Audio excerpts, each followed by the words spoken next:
कुंभक को जान लिया, पूरक को जान लिया, रेचक को जान लिया और आप लोगों के इतने सारे प्रश्न हमें प्राप्त हो रहे हैं जिससे मन को बहुत आनंद की अनुभूति हो रही है। ये कि हम जो भी मेहनत करके आपके लिए ये वीडियोस लेकर के आते हैं ऐसे ही नहीं है। और भारत योग यूट्यूब चैनल से जितने भी हमारे साधक, भारत योगी और आप सब जुड़े हुए हैं वो सीरियस सीकर्स हैं और वो गहराइयों में चीज़ों को जानना चाहते हैं। हमने जब सिर्फ श्वास की बात की, आपने पूरक, रेचक, कुंभक तक बात गई। कुंभक प्राणायाम है या कुंभक को कैसे अभ्यास करना है, नाड़ी शोधन के साथ कुंभक कैसे किया जाना है, ये सब कुछ तो जाना ही जाना। बट आपका एक प्रश्न और आया था कि गुरुमा बंध क्या होते हैं। हम अक्सर योग को सिर्फ आसन तक मान लेते हैं या सांसायाम, सिर्फ सांस लेने और छोड़ने तक। पर योग तो एक ऐसी विधा है जो शरीर को तो स्वस्थ करती है, मन को तो साधती है, आत्म उन्नति का मार्ग भी है। और फिर चाहे हम योगी होना चाहें या भोगी होना चाहें, दोनों ही स्थिति में पहली एलिजिबिलिटी है एक स्वस्थ शरीर। शरीर स्वस्थ नहीं है तो आध्यात्मिक उन्नति की ओर नहीं बढ़ पाएंगे। शरीर स्वस्थ नहीं है तो इस शरीर से भोग भी नहीं पाएंगे। तो जीवन में the biggest joy in life is to have a healthy body and a healthy mind. जब हम बंधों की बात करते हैं तो योग में बंध बहुत महत्वपूर्ण होते हैं। आज के एपिसोड को बहुत लंबा नहीं रखेंगे वरना फिर चीजें समझ में नहीं आती हैं। तो आज हम समझते हैं बंध क्या है, कितने प्रकार के होते हैं। आप जुड़े रहिएगा, अगले एपिसोड में हम समझेंगे प्रैक्टिकली इन बंधों को कैसे करना है। और फिर अगर आप ये भी जानना चाहेंगे कि भाई नाड़ी शोधन प्राणायाम को बंध के साथ कैसे कर सकते हैं या किसी भी प्राणायाम को बंध के साथ कैसे कर सकते हैं, तो फिर तो आपको कमेंट बॉक्स में लिख करके बताना पड़ेगा, तभी हम फिर उसके ऊपर भी एक वीडियो लाएंगे। तो आज पहले समझते हैं बंध क्या है। हमारे सभी वीडियोस हिंदी में देखने के लिए सब्सक्राइब करें, यह बिल्कुल फ्री है। बंध जैसे आसन शरीर को साधने के लिए, प्राणायाम प्राण शक्ति के विस्तार के लिए, ध्यान मेडिटेशन मन को साधने के लिए, प्रत्याहार सेंसेस को साधने के लिए। अब ये शब्द आपको नया लगा होगा, तो अगर आपको नहीं पता प्रत्याहार क्या है तो भाई फिर वो भी लिख करके बताइए, हम आने वाले एपिसोड में उस पर भी एक वीडियो लाएंगे। इसी प्रकार से हमारे शरीर की जो ऊर्जा है जो विभिन्न चक्रों में भी विभाजित होती है। बट अगर चक्रों की बात भी यहाँ ना करें, हालांकि भारत का एक बहुत प्यारा ऑनलाइन और ऑफलाइन कोर्स होता है हील थ्रू चक्र। और मजे की बात है बाकी कोर्सेज हमारे जो शिष्य हैं, जो अब ट्रेंड आचार्य हो चुके हैं वो लेते हैं, लेकिन ये कोर्स हम स्वयं लेते हैं। तो जब भी कभी ये कोर्स हो हम तो ये कहेंगे सबको जरूर करना चाहिए। आपको पता होना चाहिए कि आपके शरीर के भीतर कितनी अथाह ऊर्जा है जिसे आप यूटिलाइज कर सकते हैं। लेकिन कमिंग बैक टू टॉपिक, चक्रों, विभिन्न चक्रों में हमारी ऊर्जा विभाजित होती है।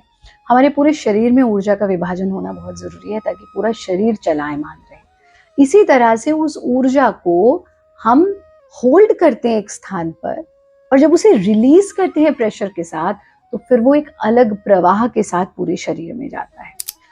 अंग्रेजीफिकेशन जब जब योग का हुआ है, जैसे बंद को बना दिया lock, different locks of body. नहीं, ताला नहीं है, ये ताला नहीं लगाना भाई हमें, वरना तो ऊर्जा एक ही जगह रह जाएगी। ये तो बांध है। बंध शब्द आया बांध से। तो बांध मतलब जैसे कि डैम्स होते हैं, तो डैम को क्या कहते हैं हिंदी में? बांध। तो जब हम बांध लगाने के लिए क्या करते हैं, एनर्जी को एक जगह रोक लिया, पानी का बांध बनाया, तो क्या किया, पानी एक जगह स्टोर कर लिया। वो जो स्टोर्ड पानी है उससे जो ऊर्जा प्राप्त हो रही है वो आसपास के सारे एरिया को, उससे बिजली भी बन रही है, उससे अलग अलग काम हो रहे हैं, यही होता है ना। इसी तरह से, और जब उसको खोलते हैं हम एकदम से उस बांध को, तो कितने फ्लो से प्रेशर आता है कि ये तक मानते हैं कि भाई गांव के गांव बह जाते हैं। उसी तरह से हम अपने शरीर में 3 हिस्सों में बांध लगाते हैं, ऊर्जा को रोकते हैं। अब इसके 2 यूटिलाइजेशंस हैं। पहले जब हमने ये बांध लगा के प्राण शक्ति को रोका, तो प्राण शक्ति जो है वो हमारे वहां से जो ऊर्जा उसको रोक करके मिल रही है उससे पूरे शरीर का संचालन अच्छे से होता है। दूसरा, जब उसको रोका तब तो काम हुआ ही हुआ, जब उसे रिलीज कर दिया बांध को, तो फिर जो ऊर्जा फ्लो में जाएगी उससे भी लाभ ही लाभ है, क्योंकि आपके ब्लॉक्ड नर्व्स हैं, आपके मसल्स का टेंशन है। कितनी बार जरूरी नहीं है ब्लड के थिकनेस की वजह से ही बीपी बढ़ता है या हार्ट रिलेटेड प्रॉब्लम्स होते हैं। कभी कभी तनाव इतना हो गया कि नर्व्स ही कॉन्ट्रैक्ट हो गई, तो ब्लड थिन भी है लेकिन जा ही नहीं पा रहा उन नर्व्स के बीच में से, तब भी हमें ब्लड प्रेशर की प्रॉब्लम्स हो जाती हैं, हार्ट की प्रॉब्लम्स हो जाती हैं। तो हमें क्या करना है, जब हम बांध लगा करके खोलते हैं तो एनर्जी इतने प्रेशर के साथ रिलीज होती है कि जितनी भी ब्लॉकेजेस हैं वो खुल जाती हैं और पूरे शरीर में ऑक्सीजन का फ्लो और ब्लड का फ्लो बेहतर तरीके से होने लगता है। और ये होते ही चाहे आपका हार्ट है, आपका ब्लड प्रेशर है, आपके लंग्स हैं, आपके किडनीज हैं, आपका लिवर है, आपके जितने भी ऑर्गन्स हैं वो अद्भुत हो जाते हैं। ये तो शरीर के धरातल पर। मन बहुत दृढ़ होता है और आध्यात्मिक उन्नति होती है। हम अपनी जो हमारी मूलाधार से प्राप्त होने वाली शक्ति है, या जिसे हम सेक्सुअल एनर्जी भी कहते हैं, उसको भी कंट्रोल करना सीख जाते हैं। इसलिए आप देखेंगे जो योगी होते हैं वो दमकते रहते हैं, उनके चेहरे पर एक अद्भुत, गोरे काले की बात नहीं है, बात है आभा की। वो जो आभा आती है वो बंधुओं के अभ्यास से आती है। जो सचमुच में योगी है, जो सचमुच में उसका अभ्यास कर रहा है। तो अब समझ लीजिए ये बांध, जिसको हम क्या कहते हैं, बंध, ये कितने प्रकार के होते हैं? ये बंध 4 प्रकार के होते हैं। सबसे पहला बंध होता है मूल बंध। मूल यानी हमारा बेस, हमारी रूट, जहां से हम शुरू हुए। कहां से शुरू हुए? हम सब उस काम ऊर्जा से ही उत्पन्न हुए हैं।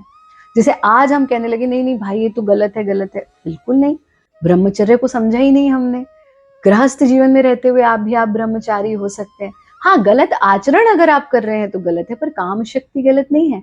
काम शक्ति का प्रयोग तो बहुत सारी चीजों को प्राप्त करने के लिए, जीवन में आध्यात्मिक ऊर्जा को जागृत करने के लिए प्रयोग होता है। ये अलग टॉपिक है, कभी इस पर चर्चा करेंगे।